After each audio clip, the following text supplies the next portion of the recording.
Welcome to the 224th episode of the Reading and Writing Podcast. I'm your host, Jeff Rutherford. Stay tuned for my interview with the author Matthew Pearl, author of The Lastuccaneer, The Technologist, The Post Shadow, and many other novels. And just a note, this interview was originally recorded in April 2016 when the publication of the paperback for The Lastuccaneer. Stay tuned for my interview with Matthew Pearl.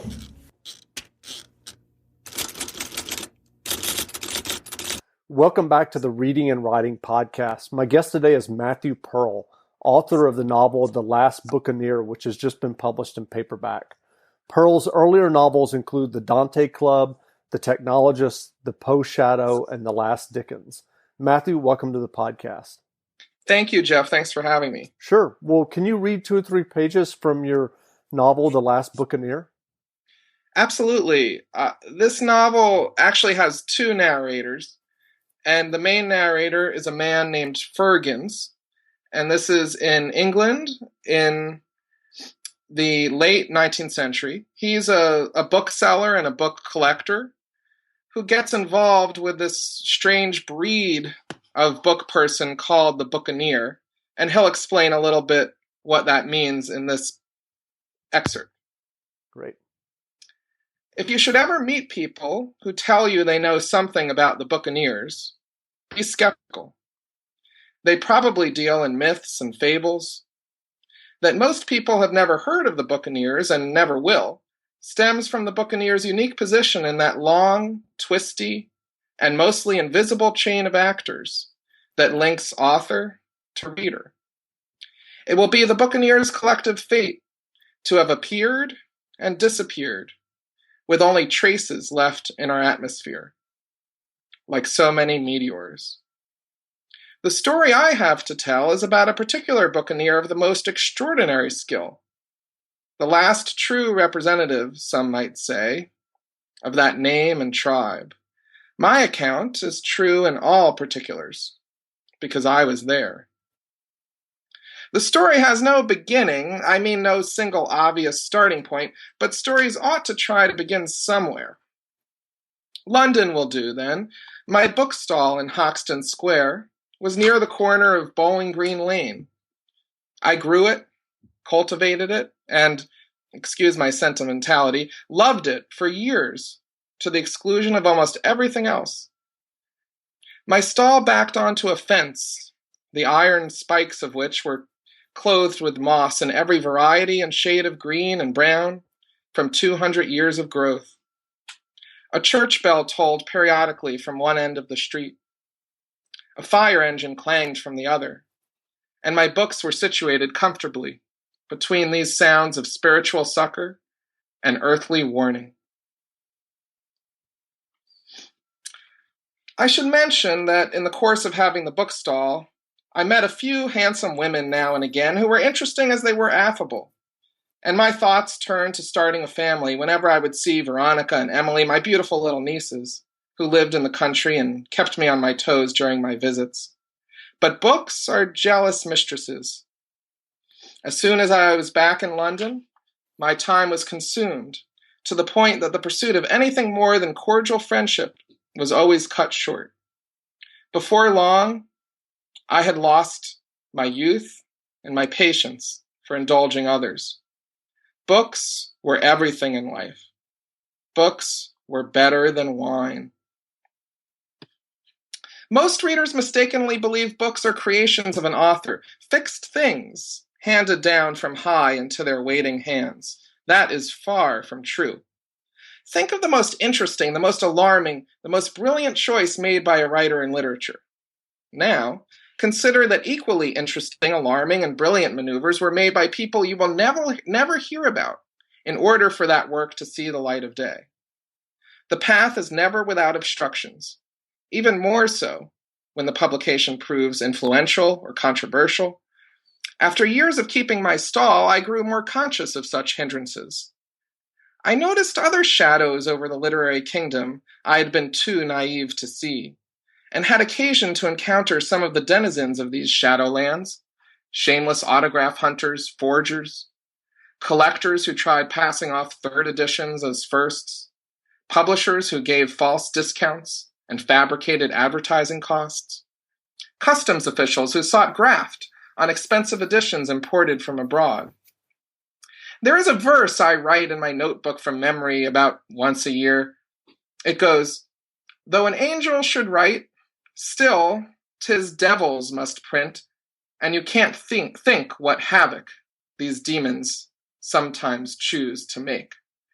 Thomas More meant the printer's devils, the name for those men with the thankless and tedious tasks of dwelling in a printing press. But the devil has taken many forms in our trade.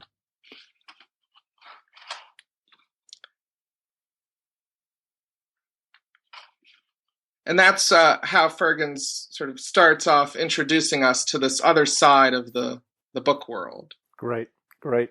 Well, if someone listening hasn't heard about The Last Buccaneer yet, how would you describe the novel? Well, this novel rose out of other books that I wrote where I explored 19th century literary history. And for whatever reason, a variety of reasons, people ask me, why is the 19th century so appealing to you? And I'm not sure. It's in some ways, it's sort of an accident that the first novel I wrote, The Dante Club, was in the 19th century. And when you write and research in one area, it's probably natural that you keep finding more and more things to explore. But I do always find it fascinating to look at origin stories and origin points for the way our world works. And one of those areas is copyright law. Now, when I say copyright law, someone might first hesitate and think that sounds very boring. And there are certainly boring ways to think about or talk about copyright law. But there's a really interesting dark side to the 19th century literary world, which was that copyright law only protected creators who were citizens. So if you were in the United States and you were a publisher and you wanted to publish an American book or an American book of poetry, a novel, you would have to get authorization from the author. You would have to pay the author, very similar to what you would do today. However, if you wanted to publish a British or a French or a German author, you could do it with no requirement of any kind of relationship to the author. And that was the same abroad. So in the UK, British publishers didn't need to make arrangements with American authors. So this had all kinds of effects for authors and for the publishing industry, one of which was to grow this breed of essentially literary bounty hunter that the publishers would hire, because it was about who could get their hands on these unprotected works first. It wasn't about who could negotiate the best deal with an author. So I found these reports of people who would wait at the docks at the harbor in Boston to try to get a hold of manuscripts or proof sheets of British books as they were literally sailing into our country. And this just opened up my imagination and sort of put me on a research track to try to figure out who these literary mercenaries would be, what their lives would be like. And that's where the Buccaneers come from. So this novel is about, as the title suggests, the last Buccaneers, right before the copyright law finally turns into something more what we're used to, which is at the very end of the 19th century. And sort of the last two great Buccaneers who go on a quest to chase Robert Louis Stevenson's final manuscript as he's on his deathbed, essentially, in the Samoan Islands, where he retires toward the end of his life. And Fergens, the bookseller whose voice you heard me reading, is our sort of Dr. Watson. He's following and assisting the Buccaneer. Great. Well, what led you to writing your first novel, The Dante Club? Had you always wanted to write fiction before then? Interestingly, I really had never thought of writing fiction before then. I had other creative outlets from the time I was very young. more sort of visual arts and drawing and even animation. But I had never ever thought I would write a novel. Part of that might have been that I eventually was very serious about studying literature, and that was my major in college. And so I think because I was so invested in it as a student, this wouldn't apply to everyone, but at least for me, it would seem impossible to think of myself writing that kind of material. So it was only when I was sort of removed from studying literature and I was actually studying law. I was in law school, and at that point, my sort of need for a creative outlet sort of took new directions, and I decided just to try it out.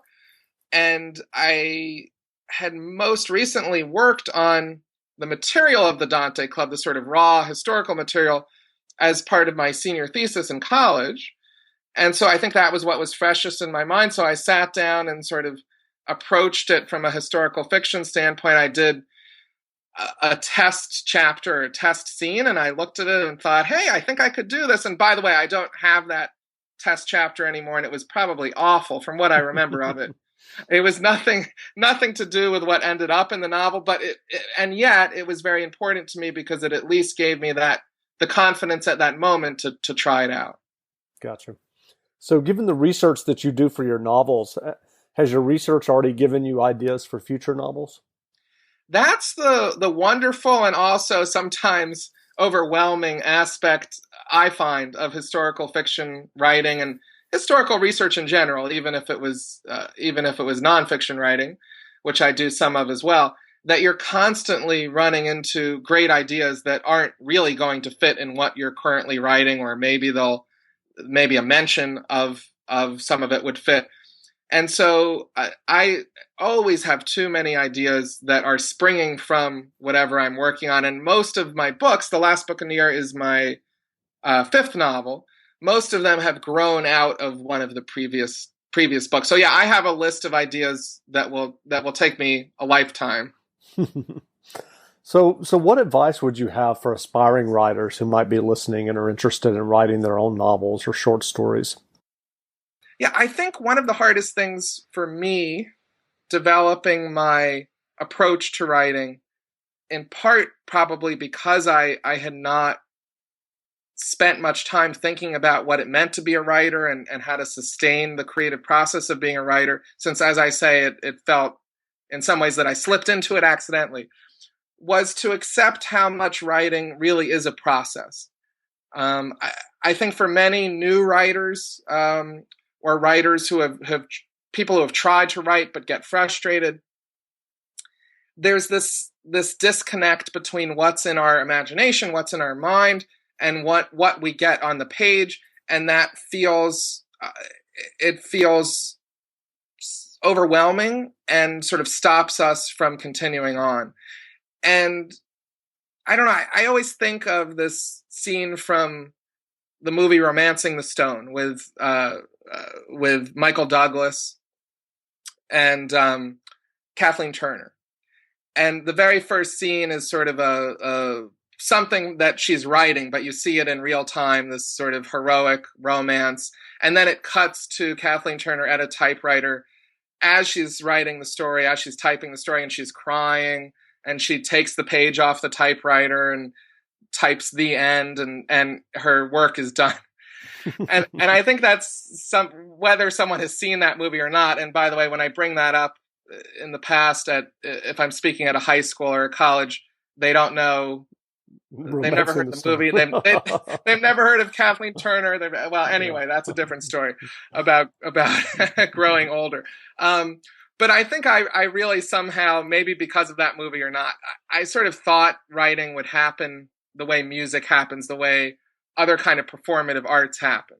That the way it feels to write will somehow be attached to what the feeling is in what you're writing. And it's not to say you can't have moments or stretches in which you're sort of in that kind of real-time writing moment.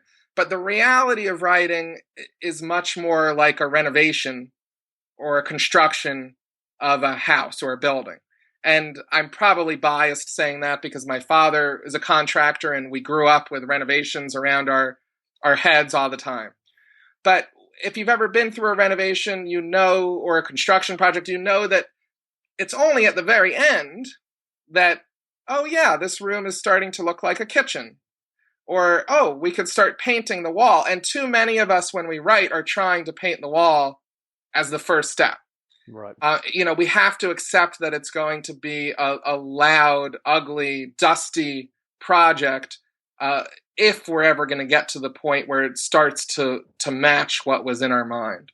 Sure. So when you sit down to write, are there ever days that you need to do something to jumpstart the process for yourself?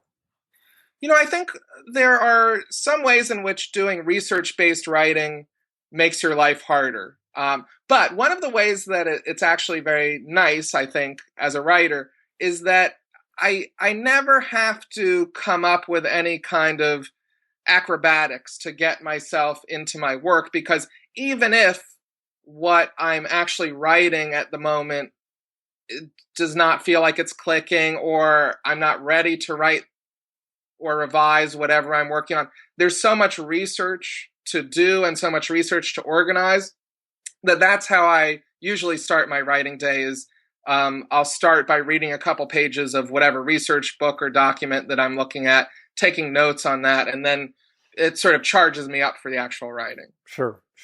So are there books and authors that inspire your own writing? I was initially, I think one of the reasons that I sort of fell into this slot of or category of writing, there were a couple books that I had happened to have read, including The Name of the Rose by Umberto Eco and The Alienist by Caleb Carr. So not necessarily about authors, but sort of using history in a certain way that felt very provocative, very, very adventurous and thrilling. And I think that's sort of what got me into the place I am. These days, most of my reading, for better or worse, sort of has to be my research, because I only have so much time, especially now that I have children, sort of a different phase of life than when I started writing. Sure. So I don't read that much in the same category as I write. I really read more in the sort of raw material area of where I draw from. Gotcha. So are you working on another novel now? Yeah, I'm always jumping right from one book to the next.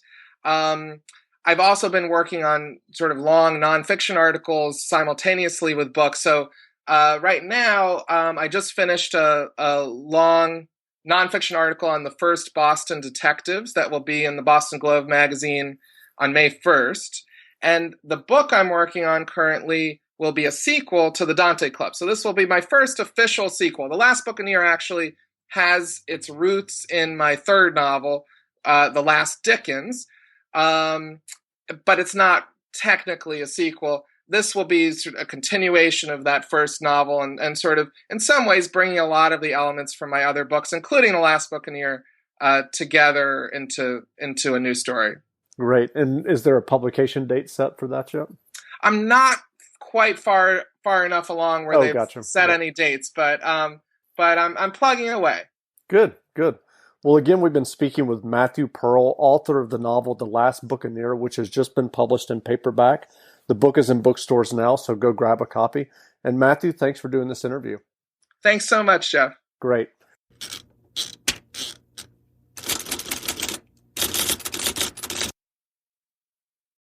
Tis the season for those irresistible ginger thins, cozy blankets for cuddling by the fire, and making home warm and welcoming. For one-stop holiday shopping, visit your local IKEA or ikea-usa.com/holiday. Shop Black Friday deals even earlier at Lowe's. Like your choice Craftsman 20-volt max drill or impact driver kit was $79, now $59. And special values, plus up to $750 off now on select major appliances and free delivery over $299. Lowe's, home to any budget, home to any possibility. Must ask cashier to apply coupon. Savings vary based on purchase amount. Can't be combined with additional discounts. Exclusions apply. Valid through 11/24 while supplies last. U.S. only.